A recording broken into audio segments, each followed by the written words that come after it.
dirqama kabajaa keessaniif ulfina keessaniifini gidduun dhufe nagaama sin gaafachuu malee haasaa dheeraallee hin qabu dhuguma otoo dandahamee sila halkanii guyyaallee si waliin haasa'e natti tola yoo ammoo haala as jiru hubattanii xiqqoo gara kanatti yaada kiyyaa deemsisuu irra silaa waan irratti xiyyeeffatamuu qabutti xiyyeeffachuutu narra jira waan ta'eefin yeroo gabaabduu qofaa amma bireekii irra jirra waan daqiiqaa xiqqooti isheematti fayyadamee nagaa sin gaafachuu barbaada baga jiraattanii dhaamsi sinii qabu dhaamsuma xiqqoo Oromoon hojii walaa dorgomu arrabaa waliin dorgomiin mataa gadi qabadhaa hojjedhaa mul'achuun homaa gatii hin qabu. Waraanni bilisummaa Oromoo waan barbaadu beeka. Gaaffii sabaati harkaa qaba. Waraanicha egaa kallattii baay'eetiin akkinni waraana hin taane ka godhu waan baay'ee jira. Namni yoo waa gochuu dadhabe qabsoo kanatti gufuu ta'uu yoo baate qabsootti gufuu ta'uu dhabuuni akka nama rasaasa tokko gumaacheetti hin ilaalan. Kanaafiyyuu buusii miti dubbiin keenya. Maallaqa funaanuu miti dubbiin keenya. Sirnadha ijaarrachuu feena. Kan boru hegeree Oromiyaa, ijoollee Oromoo, ijoollee keenyaaf biyya taatu. Mul'atadha qabna. Mul'anni kun immoo akka qoosaatti galman ga'u gufuu baay'eetu dura jira. Gufuun kun immoo akka salphaatti hin ka'u wareegama guddaadha gaafata. Kanaafiyyuu Oromoon maallaqa qofaa irratti sammuunsaa qiyyaafatee yoo hojii hojjeta ta'e yeroo hedduu walitti bu'iinsa dhala. Ani gama koo yoo maallaqi haa hafuyyuu jechuutti hin jira. Isinummaan ijaarama. Looyerraa ijaaramu, ikoonomistiin haa ijaaramu, warri injiineraas haa ijaaraman, jaarsi haa ijaaramu, dargaggeessi haa ijaaramu, jaartiin haa ijaaramu akkas jechuutti hin jira. Ijaarsa kana keessatti immoo walitti dhufee abbummaan qabaachuu fedha waraana bilisummaa Oromoo irraa. Silaa qaamaan bira jiraadhee wareegama lubbuu dhangala'uu dhiigaa cabuu lafee kafaluu hin danda'u dafqan dafqee argadhu irraa immoo yoo lilmee tokkollee bittiifii ta'ee ittiin gumaacha ka jettan yoo ta'e immoo akka nun diignetti, akka nun xiqqeessinetti, akka wal nu nyaachifnetti sirnaaf tartiiba tolfanneerra sanaan nu gumaacha. Yoo sanaan gumaachuu ka hin barbaanne taatan immoo dhaaba tolfadhaa. Woboo qofaa miti haa baay'atu rakkoon qabu. Sabni guddaan kuni yoo dhaaba baay'ee qabaate mormiirraa hin qabu. Maqaa woboon garuu daldalamuun qabuuni ejjennaa makoo yeroo hundumaati. Hankanaafin oduu gama diyaaspooraa kana dhiise. Ergan oduu dhiisee hojiimatti hin jira. Waraanni bilisummaa Oromoos hojiimatti jira. Namni yoo walii galuu dadhabee akka walii galuu hin qabnetti walirraa fagaachuu osoo hin taane walii galuu dadhabuu keenya irratti walii gallee walii beeknee taa'uun ni danda'ama. Dhuguma iffartii guddaatti gootanii baay'eetti investi gootanii qophii kana qopheeffattanii yeroo dheeraa tonsi waliin ture natti tola. Garuu qophiima kanallee fashalsuuf, doomsuuf Oromoomti jiru kun akkitti walirratti hojjetanis immoo akkasuma hin arge. Ani carraa waan miidiyaa waan akkasii hordofuu sana hin qabu. Ani hojii makootti hin oola. Amma immoo ergan as dhufee daqiiqaa 2-3 ennaan laalu waan akkasiifaatu deddeema. Ela yaa Oromoo maallaqni miileenaan hojjennee argineetu bu'aasaas, fafasaas, tempteeshinii inni qabu sundumaa argineerra. Dubbiin maallaqa miti. Dubbiin qaanii gabrummaa bara dheeraa jala jirru jalaa bahuudha. Dubbiin bara waggaa 5, 10, 20, 30, 40, 50tti Oromoon eessa gahuu qabdii tarsiimoo tokko lafa kaa'achuudha. Bilisummaa arguu dandeenya ta'a, arguu dhiisuu dandeenya ta'a. Biyyi hin darbu, sabni hin darbu, dhaloonni hin darbu.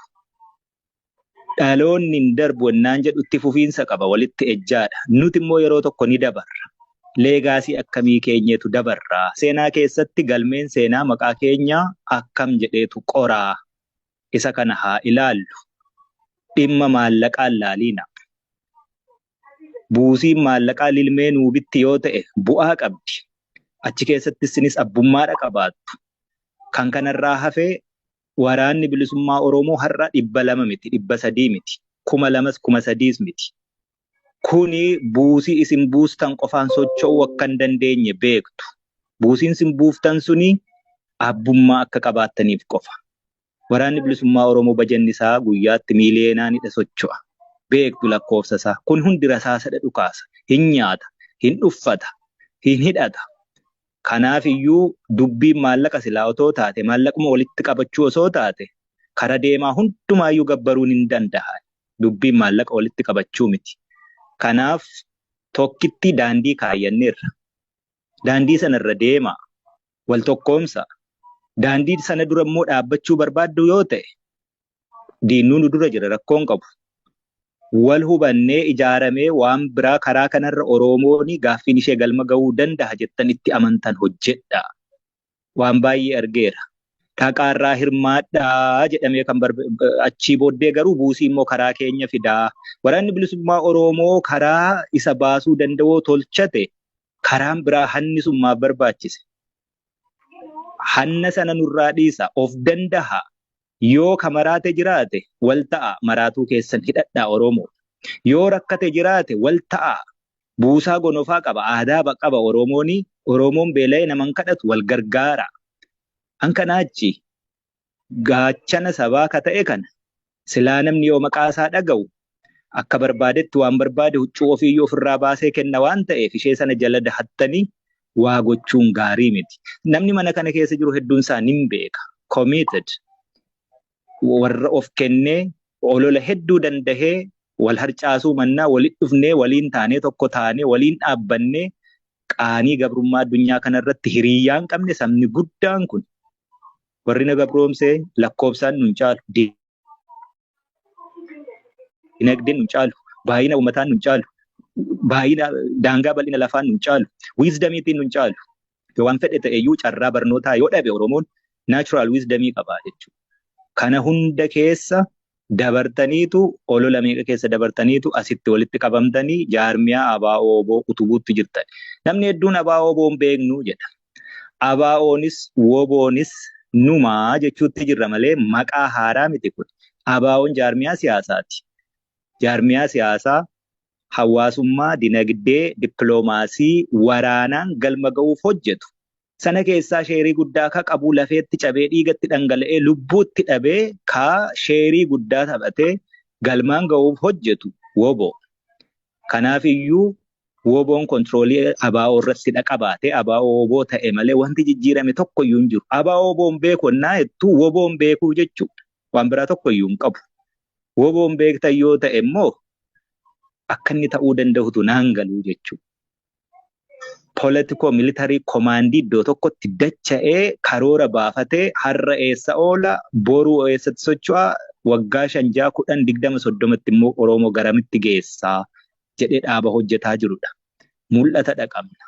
Mul'anni kun kan inni galma ga'uu danda'u istiraateejii yookaan tarsiimoo hedduutu jira. Kanaaf dhiisaa waliin harcaasiina. Namni baay'ee odeessaama ture waggaa 3, 4, 5 dura sinuma odeessa. Wanti inni odeessaa ture ennaa waggaa 1 darbu, ennaa waggaa 2 darbu, ennaa waggaa 3 darbu gaaffa question godha, measure godha. Lafarratti nama hojjetu barbaada.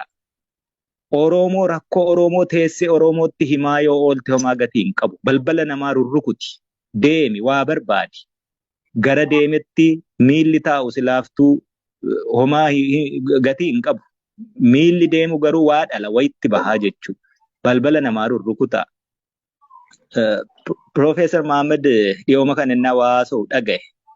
Gaaffii Oromoo jennee Oromoon rakkoo qabdi jennee biyyoota adda addaatti deemnee waraqaa barreeffannee galfannee waraqaan keenya dubbifamuu diddee shelfii taatee achitti dhukkee tu irra qubataa jedhe.